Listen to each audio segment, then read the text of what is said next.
If your loved one isn't able to communicate with you normally, there are 5 main parts that you may be able to identify that that person is in pain.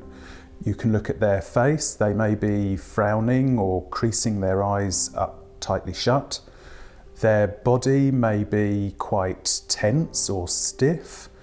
Vocally, they might be making noises, groans, moans, sighs in particular. Their usual activity may be disturbed, so if they were sleeping previously, they might be a little bit agitated in bed, and personality-wise, they may be a little aggressive or more irritable than they normally would be. They may also be quite tearful or crying as well. So for us as healthcare professionals, it can be really very helpful for you to identify any particular areas on the person's body that they are experiencing pain, and keeping a bit of a diary as to when they've had pain and what, if any, actions you've undertaken and how helpful that has been to resolve that symptom. So as a member of the family, there are a number of activities that you can undertake that can help with settling pain at home. These include using heat therapy, so quite commonly we will recommend using hot wheat bags that you can warm in the microwave. I will say you must be extremely careful not to overheat those products and follow the instructions on that product, because we don't want to cause damage to their skin through burns or scalds. So as well as heat therapy, the active use of touch can make a huge difference to someone that is experiencing pain. This can either be through holding their hands or even performing a very light massage.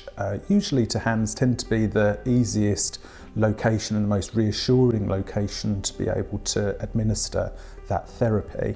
Acupuncture and TENS are quite specialist skills and treatments to administer, and we would usually recommend under these circumstances that you sought specialist advice in those circumstances. Other things that you can undertake is distraction and reassurance, so things like relaxation therapy, pleasant music in the background, distraction with items like family photo albums to take their mind off of what they're experiencing at that time. As well as all these other activities that you can undertake at home, quite often with someone experiencing pain, they will require some sort of medication to help relieve that symptom. There may be preparations of medications that you have at home that you may be able to administer yourself if that person is still able to safely swallow that medication.